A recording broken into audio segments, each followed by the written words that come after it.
Welcome, employee number, to your mandatory new SCP personnel training. The subject of today's training will be SCP-3187. Object Class: Euclid. Special Containment Procedures. Containment of SCP-3187 is primarily focused on suppressing public knowledge of it. Foundation satellites are to scan the Pacific Ocean for the appearance of new island-like bodies in unexpected locations and are to log these occurrences as potential SCP-3187 sightings. If the sighting is confirmed by surveillance drone, all non-Foundation satellite images of the sighting are to be digitally altered to remove evidence of SCP-3187. Furthermore, Foundation nautical vessels are to be deployed to form a 10-kilometer perimeter surrounding SCP-3187 and prevent unauthorized entry. Description: SCP-3187 is an anomalously large sea turtle, belonging to the Cheloniidae family and genetically similar to the green sea turtle, Chelonia mitis. While SCP-3187 is proportioned normally, its body covers an area of approximately 500,000 square meters. Although the amount of sea grass and algae it consumes is large, approximately 8,000 kilograms/day, it is not sufficient to non-anomalously sustain an organism of its size, and it is unknown if it requires this diet to survive. Furthermore, it has been observed to remain underwater for months at a time, suggesting that it may not require oxygen. Its shell is covered in trees, grass, and moss. While this vegetation undergoes a normal life cycle, it is not damaged when SCP-3187 is submerged. SCP-3187's habitat covers the majority of the Pacific Ocean.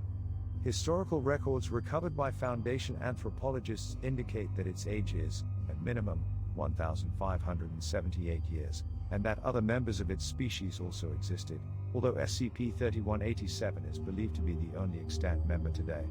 Prior to the 18th century, most societies in Oceania and on the Pacific coasts of the Americas and Asia knew of SCP-3187. The efforts of European paranormal organizations, including Foundation precursors, to create and maintain consensus reality and a lack of SCP-3187 sightings led to its disappearance from cultural memory. An ovoid cavity, approximately 3 meters long and 1 meter deep, exists at the center of the dorsal side of SCP-3187's shell. The bottom of the cavity is lined with a mucous membrane and covered in finger-like protrusions, each approximately 6 mm in length and 1 mm in diameter. The interior of each protrusion is composed of nervous tissue. When a human being, designated SCP-3187-1, comes into direct contact with these protrusions, they rapidly fuse with the human tissue, beginning to provide nutrition and forming a connection between SCP-3187-1 and SCP-3187's nervous systems. If a sufficient number of protrusions are connected, it becomes extremely difficult to remove SCP-3187-1 without causing fatal injury. SCP-3187-1 has a normal lifespan. When it dies, the protrusions retract from its body. When submerged underwater, the ovoid cavity fills with a breathable, highly viscous liquid, the surface of which hardens to seal the cavity, thereby protecting SCP-3187-1. Currently, SCP-3187-1 is Moses Kane, former resident of Kailua, Hawaii. Foundation background searches of SCP-3187-1 have discovered extensive involvement in the Hawaiian anomalous community. Approximately 80% of the tissue on its back is fused with SCP-3187. It claims to be able to re-experience events which have taken place in the lives of SCP-3187 and previous iterations of SCP-3187-1. Addendum 3187-A, SCP-3187 was discovered by Foundation satellite imaging on //2006.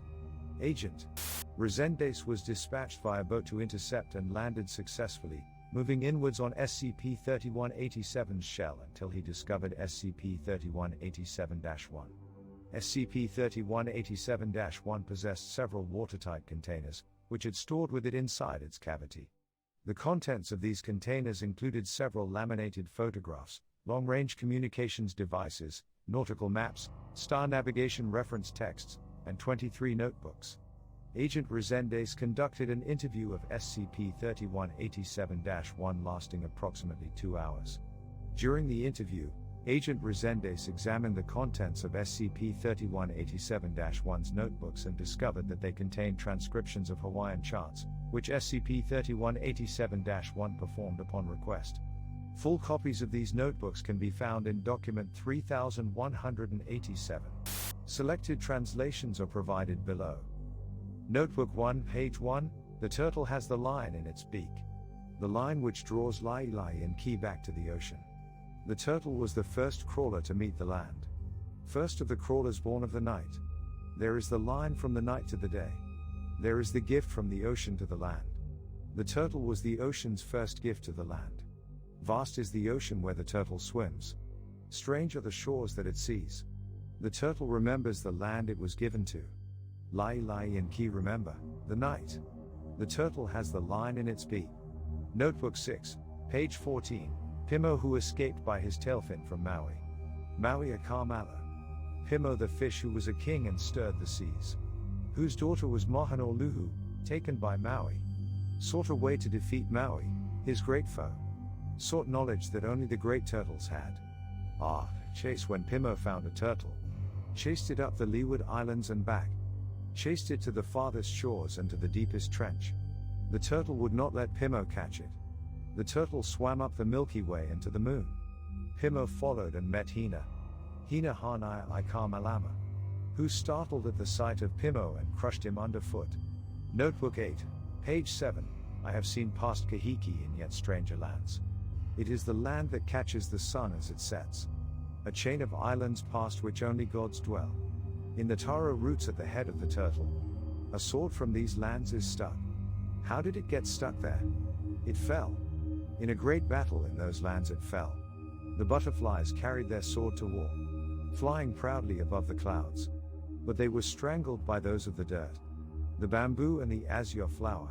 When the turtle passed below their fight, they threw their sword away. Notebook 12, page 23, as the world is born and crawls up the shore. As the world grows and stands broad-shouldered and tall. As the world dies it forgets. The children of Papa and Waka. The children on the islands Maui pulled together with his hook. The children remembered through their tongues. Their tongues fell out as the world died. Where they dropped they sprouted steel and poison. The land and the ocean fell apart as the world died.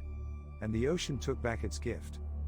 After SCP-3187-1 had performed the above charts, Agent Resendes continued the interview. An excerpt is provided below. Interview excerpt 3187-234. Agent Resendes was equipped with a video camera. The footage shows SCP-3187-1 lying in the ovoid cavity of SCP-3187. Its hair is long and tangled, its musculature is heavily atrophied, and a thin layer of a mucus-like residue from the liquid which fills the cavity covers its skin. Resendes, my supervisors may have interest in freeing you. You'd spend your days with us, but better than this. Doesn't it get lonely here? SCP-3187-1. No. I am right where I need to be. And I have visitors. A family, my sister and niece. Resendes, you did this to yourself willingly. Why? SCP-3187-1 points at its notebooks. SCP-3187-1, because of what's in there. Centuries ago, the greatest honor a kahuna could bestow upon a storyteller was that of riding these turtles. On one, a storyteller could hear the history of their kingdom as it was told by those who came before them. When the turtle passed Hawaii, a storyteller performed the chants they had learned to ensure that those who came after could hear them as well. And when they rode the turtle, the storyteller could also hear something more, a story transcending and connecting the millions of people the turtle remembered, a story of the Pacific itself. SCP-3187-1, that our kingdom was ended. You know your history. The capitalists and plantation owners banned our language to prop up their republic. White occultists supported them to stamp out our magic and install their own. You say that you protect, don't you? Resendes, that is our stated mission. SCP-3187-1, yes. Back then, they too said they wanted to protect. Truly, they meant to secure the occult front of the colonization effort. Resendes, the occult front? SCP-3187-1, They had to break our spiritual hold on the islands. When they did, the Americans were free to build their military bases and resorts. Now our culture is a tourist attraction, and our magic is dead. You made my people forget. SCP-3187-1. The turtles disappeared with nobody left to remember them. My family was one of the few that did. SCP-3187-1. One day, when my sister and I were out on the water, we found this turtle. It let us approach. It knew our blood and our tongues, you see. Perhaps it was the other way around, and the turtle found us. My sister was afraid and wanted to go back. But I knew that if we turned away, the turtle would not return. So I did what needed to be done. And I have ridden the turtle since. There is silence for approximately 1 minute. Resendes, to tell the truth, I was playing coy, earlier. It doesn't matter whether or not you consent to a procedure to remove you. Containment is containment. And if you and the turtle ran, we would catch you, eventually. SCP-3187-1. Is that what you will do, Foundation Man? Resendes, no. That would be interference, not containment. It isn't our policy. SCP-3187-1. I see. Resendes, why do you think the turtle returned? A resurgence? SCP-3187-1 hums. SCP-3187-1. Let me ask you, if it was, what would the Foundation do? Resendes, we'd watch you fight whoever came to stop you. And we'd clean up what's left. SCP-3187-1 laughs. SCP-3187-1. Call it whatever you want. I won't give it a name. I only know this. My niece can speak Hawaiian as well as my great-grandmother. She's memorizing the chants as well as I have. As long as the ocean lives, we won't forget. Afterward, SCP-3187 remains surfaced for another day before submerging.